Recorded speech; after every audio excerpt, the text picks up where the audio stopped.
So hey guys, welcome back to our YouTube channel. So finally we are back with the क्रिया शारीर series.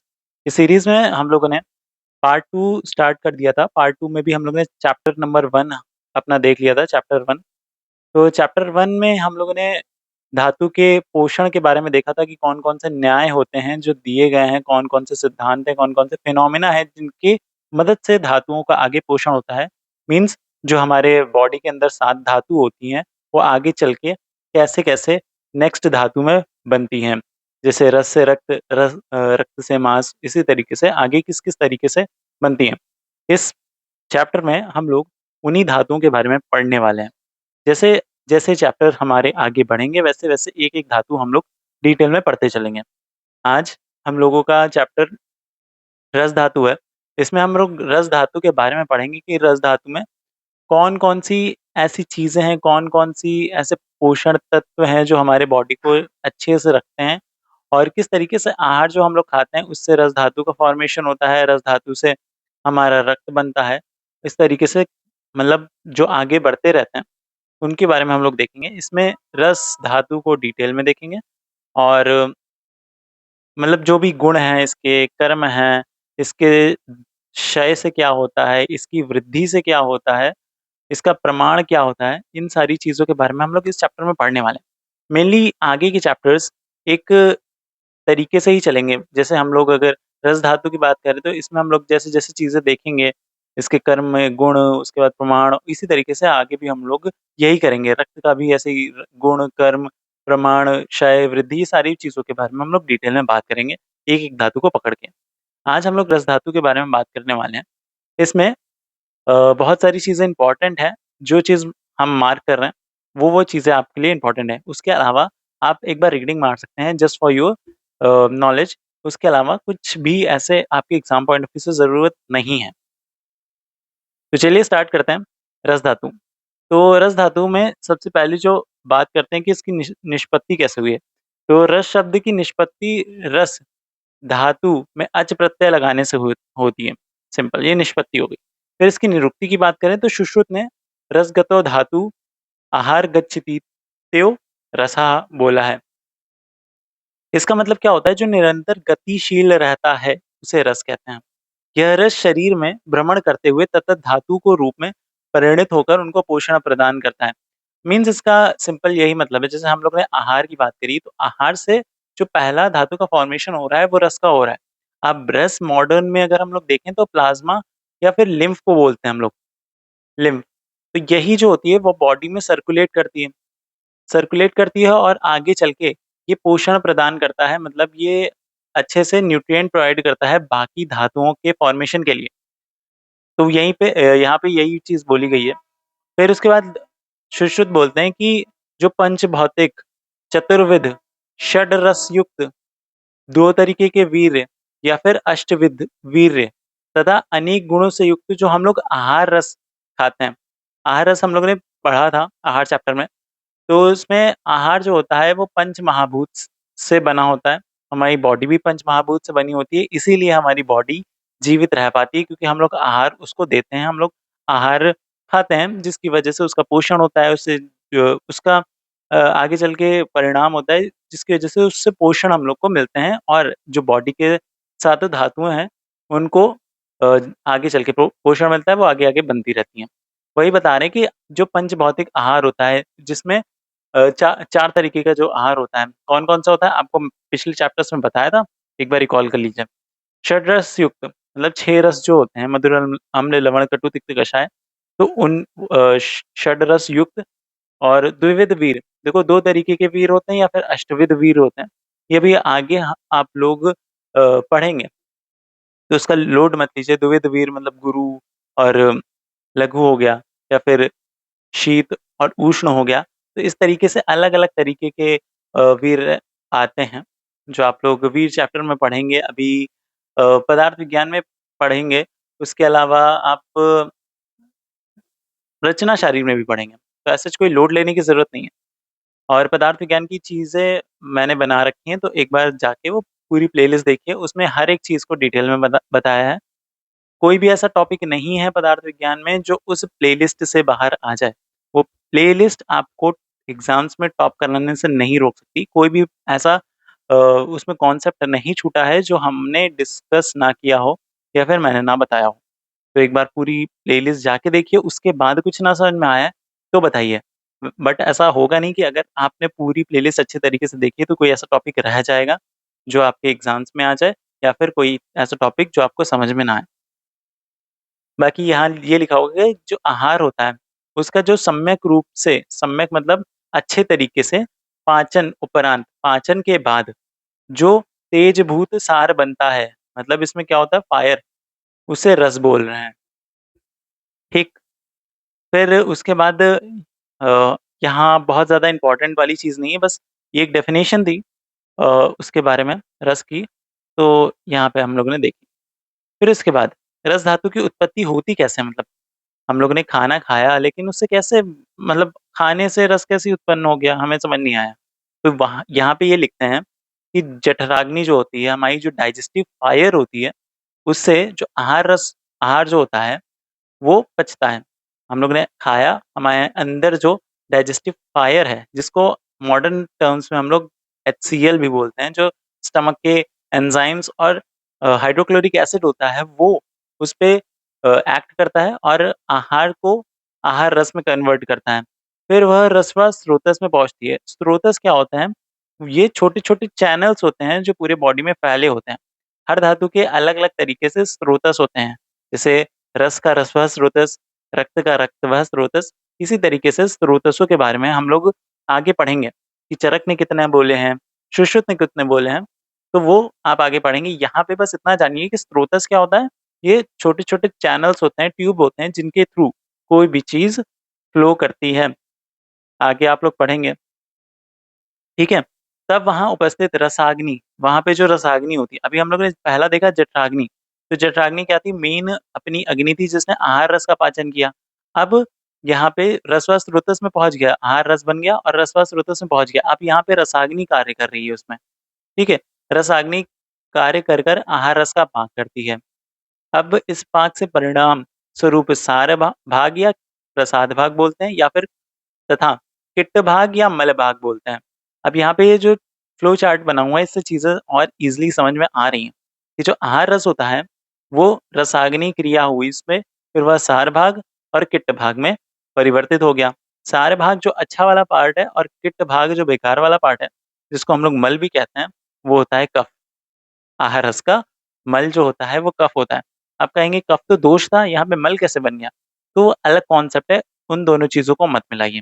बस इतना याद रखिए कि आहार रस का मल जो होता है वो होता है कफ। फिर सार भाग कौन-कौन सा होता है? सार सार भाग में भी 2 टाइप होते हैं। एक तो स्थूल भाग जो बड़ा वाला पार्ट होता है, सूक्ष्म भाग जो छोटा वाला पार्ट होता है। जो बड़ा वाला पार्ट होता है वो रस धातु का निर्माण करता है, और जो सूक्ष्म भाग होता है, जो छोटा वाला पार्ट होता है, वो क्या करता है? वो उपधातु का निर्माण करता है। अब उपधातु क्या होता है? ये हमने आपको बता चुके हैं, एक बार देख लीजिएगा जाके। उपधातु वो होते हैं जो धारण तो करते हैं लेकिन पोषण नहीं करते हैं। इतना याद रखिए, ये धातु की तरह ही होते हैं, ये धारण तो करते हैं, ये धातु जो होते हैं वो धारण भी करते हैं और पोषण भी करते हैं, बॉडी को पोषण भी प्रदान करते हैं। लेकिन जो उपधातु होते हैं, ये सिर्फ़ धारण करते हैं, पोषण नहीं प्रदान करते बॉडी को। तो यही दोनों में एक फंडामेंटल डिफरेंस आ जाता है। तो यहाँ पे उपधातु का निर्माण होता है। अब आहार रस का क्या उपधातु था? स्तन्य और आर्तव। ये हम लोगों ने पिछले चैप्टर में भी यही सेम टेबल हम लोगों ने देखी थी। बट वो ऐसे कह सकते हैं कि होलसम टेबल थी कि हाँ, पूरे की ये टेबल है, आहार रस का ये है, रक्त का ये है। तो अब हम लोग डिटेल में देख रहे हैं उसको। स्तन्य और आर्तव जो कह सकते हैं मेमोरी ग्लैंड से मिल्क प्रोड्यूस होता है, तो उस मिल्क को कह रहे हैं स्तन्य, और आर्तव जो ओवम आ जाता है वो, ठीक है? अब रक्त निर्माण अंश, यहाँ पे एक रक्त निर्माण अंश भी बनता है और यहाँ से रस धातु की उत्पत्ति हो जाती है, तो फाइनली हमें अपना रस धातु मिल गया, रस धातु मिल गया। अब इस रस धातु पे आगे क्रिया होगी तो वो अ, अपना जैसे यहाँ पे चल रही थी रसाग्नि क्रिया, उसी तरीके से बनेगी, और यहाँ पे जो रक्त निर्माण अंश है, इससे फिर धातु बनेगी। ये पिछले चैप्टर्स में अच्छे तरीके से डिफाइन करी गई थी, यहाँ पे भी एक बार डिटेल में बता दिया गया। तो आई होप ये सारी चीज़ें समझ में आ गई होंगी। तो ये जो फ्लो चार्ट है ये बहुत-बहुत ज़्यादा इम्पोर्टेंट है आप लोगों के लिए। ये फ्लो चार्ट आप अपने एग्ज़ाम्स में बना देंगे ना, तो आपको पूरे-पूरे नंबर मिल जाएँगे। तो यहीं पे ये यहाँ पे यही सारी चीज़ें डिटेल में डिफाइन करी गई हैं, इसको एक बार रीड मार सकते हैं। अब यहाँ पे जो लिखा हुआ है कि सूक्ष्म रूप वह है जो पश्चात रस के उत्कृष्टतर धातु रक्त या शोणित के रूप में ग्रहण करता है, और स्थूल रूप वह होता है जो स्वाधातु मतलब जो खुद की धातु होती है उसका जो अ, उसके रूप में परिणत होता है, बनता है वो। और किट्ट भाग वह होता है जो स्थूल श्लेष्मा या मल श्लेष्मा कहते हैं, सिंपल। जो यहाँ पे ये चीज़ें देखी हैं उसको यहाँ पे डिफाइन करी गई हैं, बहुत ज़्यादा कठिन नहीं है। एक बार आप पढ़ेंगे तो चीज़ें समझ में आ जाएँगी। अगर चीज़ें तब भी नहीं समझ में आ रही हैं, तो एक बार बताइएगा। फिर रसाग्नि का स्वरूप क्या होता है? तो रसाग्नि का स्वरूप देखो, हम लोगों ने पढ़ा कि रस क्या होता है। मॉडर्न में तो हम लोगों को पता चल गया। अब रसाग्नि क्या होता है कि कौन-कौन सी ऐसी वो चीज़ होती हैं जो उसको पाचन करवा रही हैं, उसका पाचन करवा रही हैं रस का। तो रस धातु के में उपस्थित पाचक अंश और इस पाचक अंशों की क्रियाओं को संपादित करने हेतु जिस ऊष्मा ऊष्मा मतलब फायर जो है, जो गर्मी है, उसकी आवश्यकता होती है, वह दोनों को सम्मिलित रूप से रसाग्नि कहते हैं। अब मॉडर्न में क्या बोल रहे हैं इसको कि रसाग्नि कोई एक द्रव्य नहीं है, कोई एक द्रव्य नहीं है। वह रस में विद्यमान आग्नेय द्रव्य या विटामिन जो बी कॉम्प्लेक्स है, ये वाली चीज़ें हैं, ये सारी चीज़ें होती हैं। तो यही सारी चीज़ें यहाँ पे बताई गई हैं कि ये कोई पर्टिकुलर चीज़ नहीं है रसाग्नि। Rasagni is the combination of all the things जो भी उसके अंदर होती हैं, जो कि आगे चल के उसका डाइजेशन या उसको आगे चल के क्या कह सकते हैं उसका पाचन करवाती हैं। वो आग्नेय अंश होता है, ठीक है? तो यहीं यहाँ पे यही सारी चीज़ें दी गई हैं। यहाँ पे फिर रस के पंचभौतिक संगठन के बारे में बात करते हैं। तो रस को आयुर्वेद में आप्य अर्थात जल बहुल मानते हुए सौम्य कहा गया है। अब देखो यहाँ पे अगर बात करें तो प्रधानता होती है आप्य की। अभी आप क्वेश्चन पूछ सकते हैं कि यार सर्वम द्रव्यम पंचभौतिक अस्मिन् नरते, तो यहाँ पे ये रूल नहीं लागू हो रहा है? बिल्कुल लागू हो रहा है। कोई भी ऐसी चीज़, कोई भी ऐसा द्रव्य इस संसार में नहीं है जो पंचमहाभूत से नहीं बना। तो यहाँ पे ये भी पंचमहाभूत से बना है, बट यहाँ पे ये बता रहे हैं बहुल। बहुल मतलब इस चीज़ की बहुलता है, ये चीज़ ज़्यादा है। तो जल अंश ज़्यादा है। पंचभौतिक है लेकिन जलांश ज़्यादा है। अगर कोई पूछेगा रस का पंचभौतिक संगठन क्या है? तो आप बोलेंगे आप्य बाहुल्य। आप ये नहीं बोलेंगे सिर्फ़ वो आप्य ही होता है, वो आप्य बाहुल्य होता है या जल बाहुल्य होता है। फिर रस धातु में जल एवं स्नेह द्रव्यों की अधिकता होती है। इसके अतिरिक्त न्यूनाधिक रूप में अन्य महाभूत पार्थिव, अग्नेय, वायव्य के अंश भी घुले रहते हैं। देखो आप जैसे बोला हम लोग ने, रस आधुनिक शरीर के अनुसार प्लाज्मा और लिम्फ कहते हैं। ठीक है? इसमें ये सारी चीज़ें हैं जो मॉडर्न के हिसाब से बताई गई हैं, कौन-कौन सी ऐसी चीज़ें हैं जो रस धातु में होती हैं अकॉर्डिंग टू मॉडर्न। फिर रस धातु का स्वरूप क्या होता है? तो रस धातु का मुख्य कर्म शरीर के समस्त भागों को पोषण तत्व प्रदान करना होता है। मतलब जो भी प्लाज़्मा या लिम्फ है, तो वो अपना-अपना पोषण तत्व जो है, जो भी उसमें चीज़ें हैं, जो आगे चल के पोषण करवाएँगी, पाचन करवाएँगी, वो पूरे बॉडी में सर्कुलेट करना उसका काम बता रहे हैं यहाँ पे। इस अर्थ में देह में विद्यमान द्रव्य रूप सभी अंशों को रस धातु बोल सकते हैं। तो यहाँ पे ये बोल रहे हैं कि जो बॉडी में जितने भी लिक्विड वाले चीज़ें होती हैं, वो सब रस धातु के अंतर्गत आ जाती हैं, सम्मिलित कर सकते हैं, जो पोषण सामग्री प्रदान करते हैं। जो पोषण सामग्री नहीं प्रदान करते, वो अलग अलग चीज़ हो गई। फिर आधुनिक क्रिया शरीर की दृष्टि से देखा जाए तो शरीर में विद्यमान द्रवों फ्लूइड को 2 भागों में विभक्त किया जा सकता है। अब मॉडर्न वाली चीज़ आ रही है, जैसे एक्स्ट्रा सेलुलर फ्लूइड होता है और इंट्रासेल्युलर फ्लूइड होता है। इसके अंदर कौन-कौन सी चीज़ें आती हैं, ये यहाँ पे लिखा हुआ है, ये मॉडर्न का पार्ट है, तो ये यहाँ पे बहुत ज़्यादा इम्पोर्टेंट नहीं आता, ठीक है? ये मॉडर्न में आपने जब डाइजेशन चीज़ें पढ़ी होंगी, डाइजेशन वाली चीज़ें पढ़ी होंगी या फिर सर्कुलेटरी सिस्टम जब आप पढ़ेंगे, सर्कुलेटरी सिस्टम, इसमें सीवीएस आ जाएगा, कार्डियोवास्कुलर सिस्टम, और बाकी उसके अलावा भी जो और सिस्टम्स होते हैं, जो कह सकते हैं लिम्फेटिक सिस्टम होता है, वो भी इसके अंतर्गत ही आ जाएगा। तो जब आप मॉडर्न में पढ़ेंगे कि लिम्फेटिक सिस्टम किस तरीके से काम करती है फिजियोलॉजी में, तब आपको वहाँ पे ये सारी चीज़ें मिलेंगी। इसलिए बार-बार ये सारी चीज़ें पढ़ने का कोई सेंस नहीं बनता। तो यहाँ पे बस इतनी चीज़ें हैं, आयुर्वेद है तो आयुर्वेद पे ही फ़ोकस करते हैं हम लोग। फिर यहाँ पे बताया गया है कि रस धातु, जिसको हम लोग प्लाज़्मा और लिम्फ बोल रहे हैं, इसका पंचभौतिक संगठन में क्या-क्या चीज़ें आती हैं। अब जैसे पार्थिव अंश हम लोग बात कर रहे हैं, तो जो पार्थिव अंश है वो ठोस चीज़ें बनाएगा, जैसे हो गई प्रोटीन हो गया, नाइट्रोजनस द्रव्य हो गए, शर्करा हो गया। आप्य अंश में क्या-क्या आता है? स्नेह और जल। आग्नेय अंश में जो फायर एलिमेंट्स होते हैं, उसमें विटामिन्स, एंजाइम्स, जो धातु होते हैं, जो मेटल्स होते हैं, जो खनिज द्रव्य होते हैं, जैसे सल्फर हो गया, मतलब गंधक, इसको हम लोग इंग्लिश में बोलते हैं सल्फर, ठीक है? तो ये सारी चीज़ें हमारे बॉडी के अंदर होती हैं, और फास्फोरस, ये सारी चीज़ें हैं। अब इसमें आपको बस एक-एक बार देख लेना है कि कौन-कौन सी चीज़ें यहाँ पे दी गई हैं प्रोटीन में, सीरम एल्ब्यूमिन हो गया, सीरम ग्लोबुलिन हो गया, फाइब्रिनोजेन हो गया, प्रोथ्रोम्बिन हो गया, तो ये सारी चीज़ें आपको जनरली पता होती हैं एनसीईआरटी से, नीट के टाइम में आपने पढ़ी होती हैं। तो नीट के टाइम में पढ़ी होती हैं, तो ये सारी चीज़ें आपको पहले से पता होंगी कि नाइट्रोजनस द्रव्य कौन-कौन से होते हैं, ठीक है? जैसे ग्लूटामिन हो गया, क्रिएटिन हो गया, तो ये सारी चीज़ें हैं। शर्करा में ग्लूकोज़ हो गया, ग्लाइकोजन हो गया, स्नेह में लिपिड हो गया, जल 92% है यहाँ पे बताया गया है, रस धातु के अंदर जल का कितना अंश होता है? 92%, और बाकी चीज़ें भी हैं, तो बाकी चीज़ें बस इतना ही है। वायव्य में क्या-क्या आ जाता है? गैस आ जाता है, जैसे ऑक्सीजन, कार्बन डाइऑक्साइड एटसेट्रा।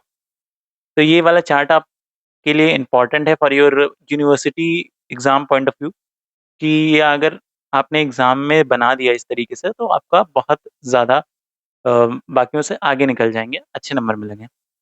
तो यहाँ पे बस एक डेफ़िनेशन दी गई है, ह्यूमन फिज़ियोलॉजी बाय सी चटर्जी। तो उनके अकॉर्डिंग यहाँ पे टिश्यू फ्लूइड की डेफ़िनेशन दी है, याद कर लो, कोई दिक्कत नहीं। याद हो तो भी अच्छी बात है, नहीं याद होगी तो आप मॉडर्न में जब अ, फिज़ियोलॉजी पढ़ेंगे तो वहाँ पे आएगा। रस के भेद की बात करते हैं, कि रस के कौन-कौन से भेद होते हैं। तो चक्रपाणि ने रस के 2 रूप में उल्लेख अपनी टीका में किया है। किसने? चक्रपाणि ने। द्विविध रसों, स्थायी और पोषक। पहला होता है स्थायी रस और दूसरा होता है पोषक रस। स्थायी रस कौन-कौन से होते हैं? जो स्थायी रस धातु रूप में होते हैं। पोषक रस भी कुछ समय में स्थायी रस धातु बन जाते हैं।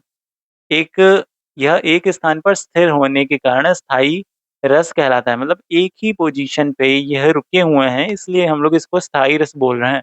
आधुनिक क्रिया शरीर की दृष्टि से स्थायी रस के अंतर्गत सभी अंतरकोशीय द्रव्य, जैसे इंटरसेल्युलर फ्लूइड्स होते हैं, टिश्यू फ्लूइड्स होते हैं, साइनोवियल फ्लूइड होते हैं, तो ये सारे चल नहीं रहे होते हैं बॉडी में, फ्लो नहीं कर रहे होते हैं, सर्कुलेशन नहीं कर रहे होते हैं, बट स्टिल ये बॉडी के अंदर प्रेज़ेंट होते हैं, और ये हमारे बॉडी के अंदर बहुत सारी फ्लूइड वाली चीज़ें हैं जो बना रहे होते हैं। जैसे पेरिटोनियल फ्लूइड हो गया, पेरिकार्डियल फ्लूइड हो गया, इंट्राओक्युलर फ्लूइड हो गया, सेरेब्रोस्पाइनल फ्लूइड हो गया, तो ये सारी चीज़ें इसके अंदर आती हैं। पोषक रस, जैसे कि लिम्फ हम लोग बोल सकते हैं इसको, ये अस्थायी रस होता है। अस्थायी मतलब होता है कि ये अपनी बॉडी पे, मतलब अपनी जगह पे रुका नहीं है, अपनी बॉडी में फ्लो कर रहा है, सर्कुलेट कर रहा है।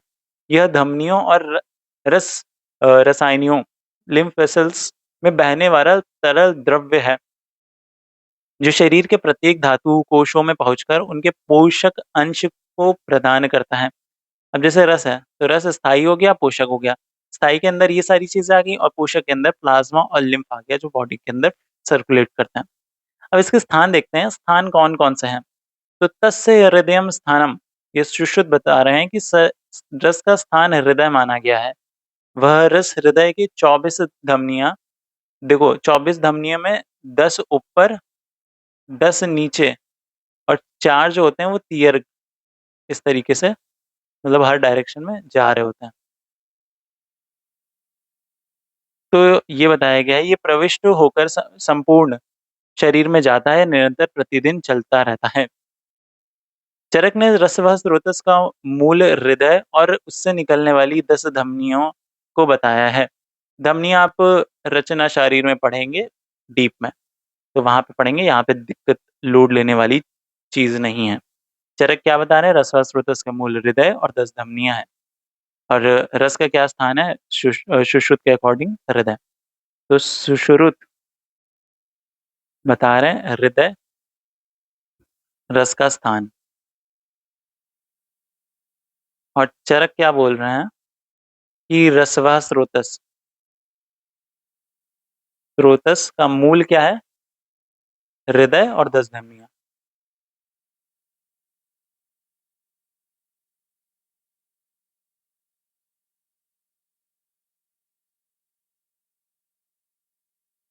ठीक है? तो इतनी चीज़ें आपको बताऊँगी। रसवाहानां स्रोतस्यां हृदयं मूलं च 10 च धमन्या। ये चरक का विमान स्थान का श्लोक है, बहुत ज़्यादा इम्पोर्टेंट है। इसी तरीके से आपको हर स्रोतस का श्लोक आना चाहिए। ये आप रचना शारीर में ही पढ़ेंगे, तो बहुत इम्पोर्टेंट टॉपिक होता है स्रोतस। तो वहाँ पे आपको हर एक स्रोतस का डेफिनेशन या फिर कह सकते हैं कोटेशन या श्लोक याद होना चाहिए। तो यहाँ पे श्लोक ही यहाँ पे एक याद कर लीजिए।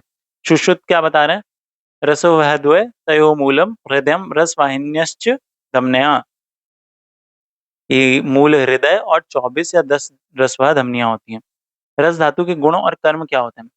तो यहाँ पे बहुत एक इम्पोर्टेंट श्लोक आता है, ये सुश्रुत का सूत्र स्थान का। तर्पयति वृद्धति धार्यति ज्ञाप्यति च दृष्ट हेतु केन कर्मणः। मतलब ये चार जो कर्म होते हैं, ये हमारे रस के कर्म होते हैं। अब इसमें तर्प्यति का क्या मतलब है? तो तर्पयति का मतलब होता है कि रस धातु जीवन की प्रत्येक अवस्था, बाल, मध्य एवं वृद्ध अवस्था में शरीर का तर्पण करती हैं, पोषण प्रदान करती हैं।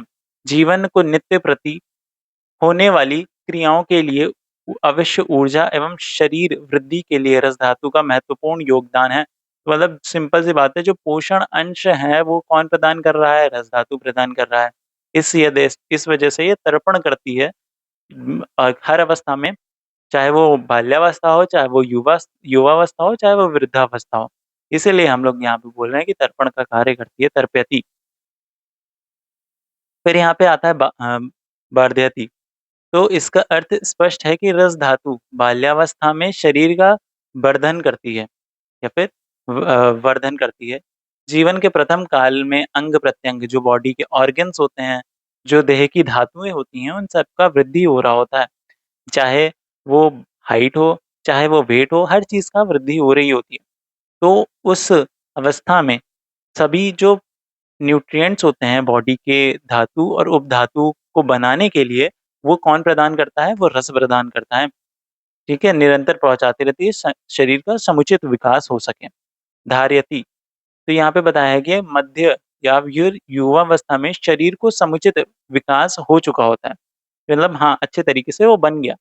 अब इस काल में देह के उपादानों, दोष, धातु एवं मल को स्थिरता प्रदान करने का कार्य रस द्वारा होता है। अब देखो, शुरुआत में तो वो बाल्यावस्था में बन रहा था, ठीक है, पोषण प्रदान कर रहा था। पोषण देखो सब में प्रदान कर रहा है, लेकिन इसमें क्या है कि धातुएँ बन रही थी, धातुएँ बन रही। फिर उसके बाद यहाँ पे धार्यति में मध्यावस्था में या फिर युवावस्था में वो बन गया। जो धातु हैं उनका विकास हो गया, मलों का विकास हो गया, दोषों का हो गया। तो इसको स्थायी बनाने के लिए, इसको अच्छे तरीके से सुचारू रूप से चलाने के लिए, जीवन संभव हो सके, वो सारी चीज़ें किस वजह से होती हैं? रस की वजह से होती हैं। याप्यति, वृद्धावस्था में देखो, जो जब बॉडी क्षीण हो रही होती है, उसका निरंतर क्षय हो रहा होता है, वो टूट रही होती है, मेटाबॉलिज़्म हो रहा होता है, तब यह रस धातु शरीर के धातु, उपधातु, दोष एवं मल की क्षीणता जब आ जाती है, तो उनको क्षीण होने से बचाती है। ऑल्दो रोक नहीं सकती, कभी ऐसा नहीं हो सकता कि रस धातु बॉडी को क्षीण होने से रोक दें।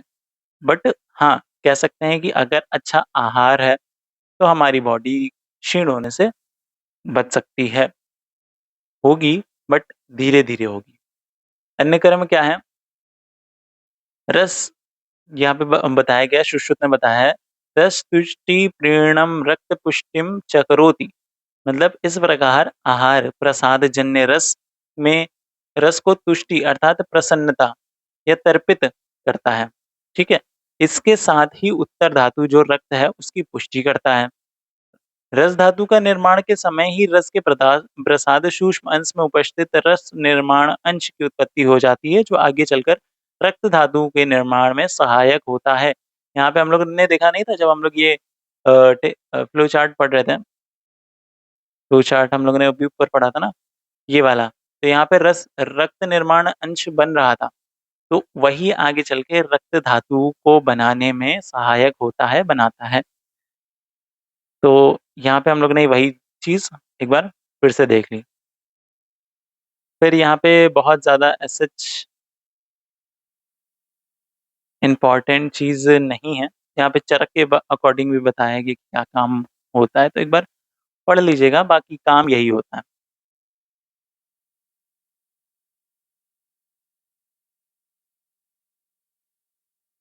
तो रसादक्त ये एक आता है कि रसादक्त का क्या मतलब होता है, तो ये सिंपल सी बात है, रस से उत्तर धातु रक्त का पोषण होता है, इसलिए हम लोग इसे रसादक्त बोल रहे हैं।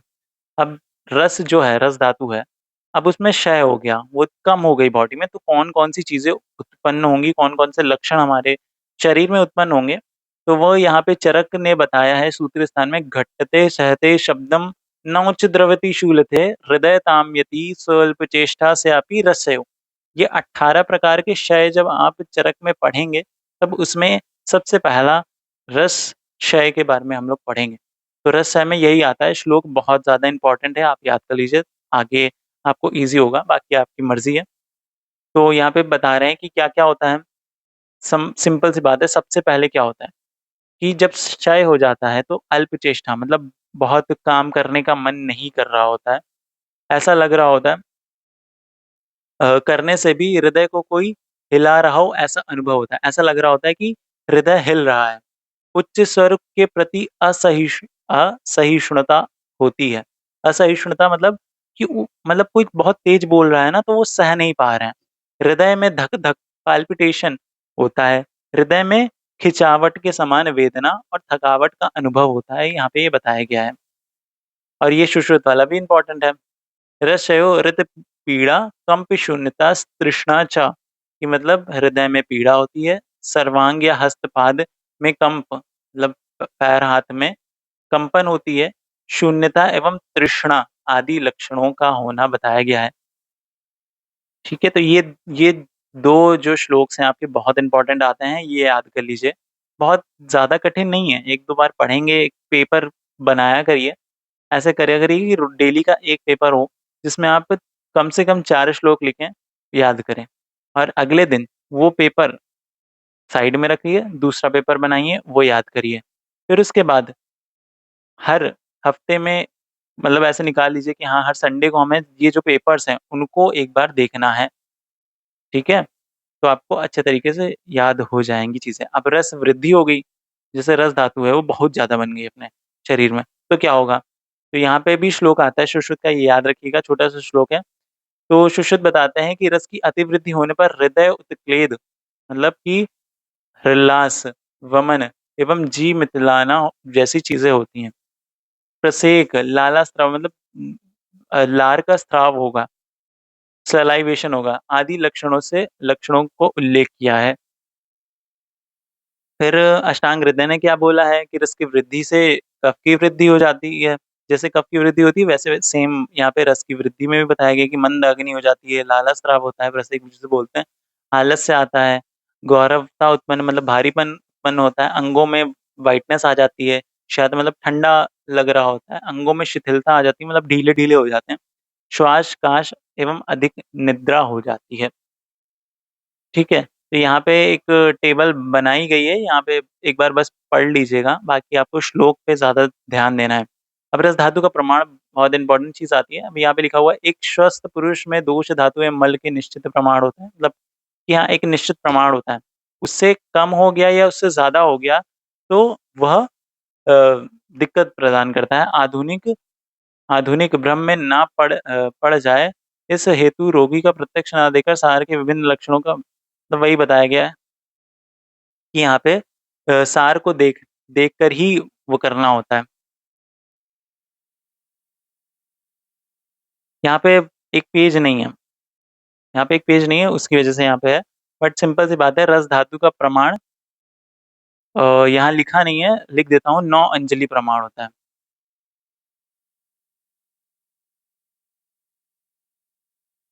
ठीक है, तो यहाँ पे ये पेज ले आया हूँ मैं। इसमें अभी हम लोग बात कर रहे थे कि क्या प्रमाण होता है। प्रमाण क्या होता है? रस का। तो रस का मैंने बताया था 9 अंजलि प्रमाण होता है। अब यहाँ पे देखते हैं कि यहाँ पे बता रहे हैं कि ग्राम या लीटर इकाई का प्रयोग किया जाता है आजकल। उसी प्रकार प्राचीन युग में मापन हेतु अंजलि का प्रयोग करा करते थे। अंजलि क्या होता है? अंजलि जो हम लोग जैसे वो बोलते नहीं है कि दोनों हाथों को एक तरीके से मिला के उसमें जितना भी जल आएगा, तो उसे हम लोग एक अंजलि बोलेंगे।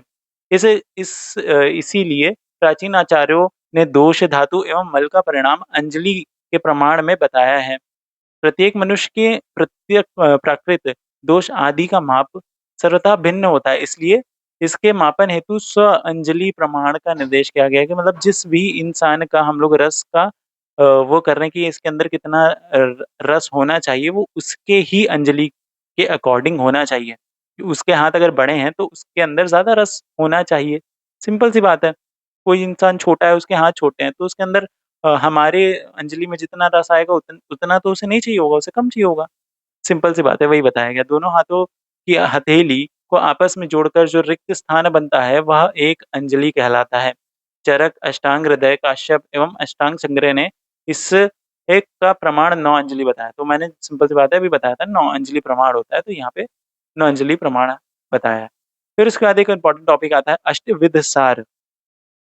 तो अष्टविध सार क्या है? चरक ने दशविध आतुर परीक्षा के संदर्भ में प्रकृति, विकृति आदि परीक्षाओं को परीक्षाओं के साथ सार की भी परीक्षा करने का निर्देश दिया था। जिस प्रकार दोषों की परीक्षा प्रकृति परीक्षा से की जाती है, उसी प्रकार धातु परीक्षार्थ उनकी सारता एवं असारता का ज्ञान आवश्यक है। कि मतलब 8 प्रकार के सार होते हैं।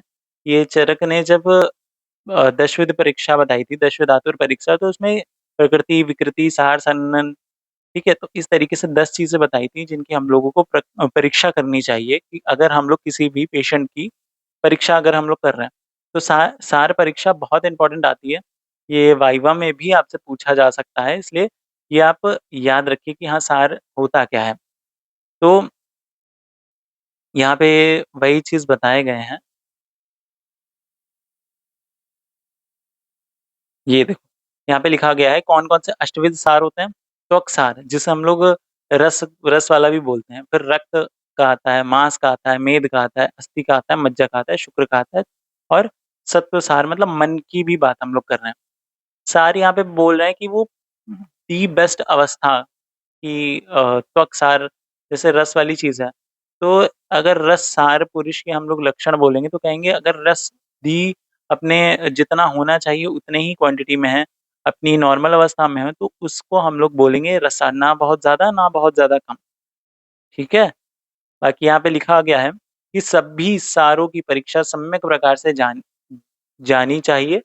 इस सारों में पूर्व के सार वाले पुरुष को आयु एवं सौभाग्य दृष्टि से प्रधान समझना चाहिए कि मतलब अगर किसी के अंदर सार है, किसी धातु का सार है, तो उस धातु के कह सकते हैं रिलेशन में वह इंसान सौभाग्यशाली होगा, उस इंसान के अंदर आयु होगी। फिर सार परीक्षा का क्या परिणाम होता है, मतलब क्यों हम लोग करते हैं? तो यहाँ पे बताया गया है कि अष्टांग हृदय ने कहा है कि सभी सारों से युक्त जो पुरुष होता है वह परम गौरव युक्त होता है। सभी आरंभों में आशावान, सहिष्णु और सन्मित श्रेष्ठ बुद्धि वाला होता है। सहिष्णु मतलब हर चीज को सह लेने वाला होता है तथा स्थिर लगन वाला होता है। यह सार उत्तरोत्तर श्रेष्ठ कहे गए हैं। तात्पर्य यह है कि त्वक सार से रक्तसार, रक्तसार से मांससार आदि उत्तरोत्तर श्रेष्ठ होता है। चरक ने सभी सारों से संपन्न मनुष्य को अधिक बलवान, परम गौरव युक्त, क्लेश सहने वाला, सभी कार्यों में प्रारंभ में ही आत्मा पर विश्वास रखने वाला, कल्याणकारी कर्मों में बुद्धि एवं मन को लगाने वाला, स्थिर एवं संगठित शरीर वाला गमन। तो वही सारी बेफालतू की चीजें दी गई हैं, ये आप पढ़ लीजिएगा, अच्छी अच्छी बातें बताई गई हैं। ये अधिक संतान वाले एवं दीर्घायु होते हैं। सार परीक्षा का प्रयोजन तो बल के प्रमाण की परीक्षा हेतु धातुओं के सार का वर्णन किया गया है। इस संबंध में चरक का मत है कि कभी-कभी रोगी का शरीर मांस से भरा हुआ एवं दृढ़ होता है, परंतु रोगी कम बल वाला होता है। इसी प्रकार रोगी दुर्बल एवं छोटा होने के पश्चात भी बलवान होता है। इस भ्रम की स्थिति के निवारणार्थ ही सारों की परीक्षा की गई। कहने का तात्पर्य यह है कि चिकित्सक भ्रम में ना पड़ जाएं, इसलिए इस कारण, मतलब हेतु मतलब होता है कारण, इस कारण रोगी को प्रत्यक्ष ना देखकर सार के विभिन्न लक्षणों के आधार पर बल की परीक्षा करनी चाहिए कि उसके अंदर कितना सार है, उसके अकॉर्डिंग उसके बल कितना है वो देखेंगे। अब यह पे सिंपल सी बात है, कोई एक बहुत लंबा चौड़ा इंसान है लेकिन वो बहुत थकेला है, उसके अंदर बल बहुत कम है। दिख तो बहुत ज्यादा रहा है लेकिन बल क्यों कम है उसके अंदर? क्योंकि उसके अंदर सार नहीं होगा। जैसे त्वक सार, रस रस वाली चीज है, तो त्वक सार नहीं होगा वो पुरुष। ठीक है, तो यहीं पे बताया गया है तो अक्सार पुरुष के क्या लक्षण होते हैं। तो इसमें आप एक कोई श्लोक याद कर सकते हैं आपके अकॉर्डिंग, जो भी आपके लिए बेनिफिशियल है, जो भी आपके लिए इजी है, वो याद कर सकते हैं। बाकी एग्जाम पॉइंट ऑफ व्यू से बस आपको लिखना है। अगर आप लिख देते हैं तो बहुत ज़्यादा अच्छा एक इम्प्रेशन पड़ता है और आपको अच्छे नंबर मिल सकते हैं। फिर यहाँ डल्लड़ ने त्वक्सार से रससार का अर्थ ग्रहण करने का निर्देश दिया है। त्वक्सार से त्वचा में स्थित रस का ही ज्ञान होता है। सुश्रुत ने त्वक्सार पुरुष के लक्षण मतलब होता है कि उनके कैरेक्टरिस्टिक्स कैरेक्टरिस्टिक्स कहा है कि जिनकी त्वचा एवं रोम सुप्रसन्न एवं मृदु होती है। मृदु मतलब होता है सॉफ्ट, सॉफ्ट होती हैं, उन्हें त्वक्सार बोलते हैं। चरक ने त्वक्सार मनुष्य की त्वचा स्निग्ध, श्लक्ष्ण, मृदु, प्रसन्न, सूक्ष्म, पतली, गंभीर, सुकुमार, रोम वाली एवं प्रभायुक्त चमकदार बताई है। इस प्रकार का सार पुरुष में सौभाग्य, सुख, ऐश्वर्य, उपभोग, बुद्धि, विद्या, आरोग्य, प्रसन्नता एवं दीर्घायु का द्योतक होता है, मतलब इसका इंडिकेटर होता है। ठीक है, तो ये वाली चीजें हैं। अष्टांग हृदय रस धातु के कर्म की तुलनात्मक सारणी की क्या करता है कर्म। तो अष्टांग हृदय प्रीणन बोलता है, अष्टांग संग्रह बोलता है प्रीणम, तुष्टि, प्रीणन और रक्त पुष्टि। सुश्रुत बोलते हैं तर्प्यति, वृद्यति, धार्यति, याप्यति और बाकी ये चीज भी बोलते हैं। तो यहाँ पे आपने चीजें देखी। अब यहाँ पे लिम्फ के कार्य भी बताए गए हैं कि मॉडर्न के हिसाब से लिम्फ के क्या कार्य होते हैं। तो पहला तो न्यूट्रिशन प्रोवाइड करना, बाकी दूसरा है मल निष्कासन, कि जो भी बेकार सी चीज़ें होती हैं, जो अधिक मात्रा में होती हैं, जिसका काम नहीं होता, उन सारी चीज़ों को निकालना एवं उनका बॉडी से निष्कासन हमारा रस धातु करवाता है, लिम्फ करवाता है। प्रोटीन का भी ट्रांसमिशन इधर से उधर ले जाना, ये करवाता है। अब्ज़ॉर्प्शन ऑफ फैट, फैट का अब्ज़ॉर्प्शन, डिफेंसिव मैकेनिज़्म इसमें, क्योंकि लिम्फोसाइट, मोनोसाइट्स होते हैं, वो सारा डिफेंस मैकेनिज़्म में भी आ जाता है। लसिका की बात करें तो लसिका का वर्णन चरक ने धातु एवं मलों के परिणाम बताने के संदर्भ में किया है। शरीर में जो जल की मात्रा का उल्लेख करते समय लसिका शब्द परिभाषित किया, कोई मतलब नहीं है। यहाँ पे ये बताया गया है कि जब त्वचा में व्रण होने पर जो निकलता है उसे लसिका बोलते हैं। लसिका का अर्थ व्रण का स्राव। व्रण क्या होता है? व्रण होता है कोई किसी प्रकार की चोट, जो चोट लगती है हमें, उसे व्रण बोलते हैं। जो बॉडी से कह सकते हैं कि जो लिक्विड निकलता है जब हम लोग को चोट लगती है, तो उसको हम लोग यहाँ पे लसिका बोल रहे हैं। ठीक है, तो दिस इज ऑल अबाउट रस धातु। रस धातु में बहुत इंपॉर्टेंट पॉइंट्स हैं जो आज हम लोगों ने डिस्कस करे। आप क्या करिए, सारे पॉइंट्स को एक जगह पे नोट करिए, या फिर एक्टिव रिकॉलिंग भी आप यूज कर सकते हैं।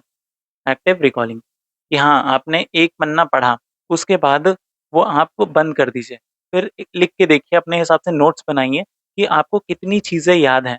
फिर उसके बाद उसको देखिए, फिर उससे मैच करिए कि हाँ, कहाँ पे हम छूटे हैं, कहाँ पे नहीं छूटे हैं। So this is all about today's video. बाकी कोई भी दिक्कत हो इन क्रिया शरीर में, जो चीज़ें नहीं समझ में आ रही हैं, तो वो आप बता सकते हैं। बाकी टेलीग्राम का लिंक डिस्क्रिप्शन में दिया हुआ है, वहाँ पे जाके आप डाउट्स पूछ सकते हैं। बाकी आपको जो पीडीएफ है वो सारी चीज़ें वहाँ पे मिलती हैं, और जो भी एक्स्ट्रा चीज़ें हैं, जैसे आयुर्वेद की न्यूज़ है, कोई अपडेट्स हैं, तो वो सारी भी वहाँ पे मैं बताता रहता हूँ। So this is all about today's video. मिलते हैं आपसे नेक्स्ट वीडियो में। तब तक के लिए पढ़ाई करते रहिए, मज़े करते रहिए, ज़्यादा लोड मत लीजिए, जैसे-जैसे वीडियो आ रही है देखते रहिए और जो प्लेलिस्ट पड़ी हुई हैं पदार्थ विज्ञान की संस्कृत की वो आप देख के कंप्लीट करिए, ये भी प्लेलिस्ट धीरे-धीरे कंप्लीट हो जाएगी। तो तब तक के लिए पढ़ाई करते रहिए, मज़े करते रहिए, टाटा, बाय-बाय।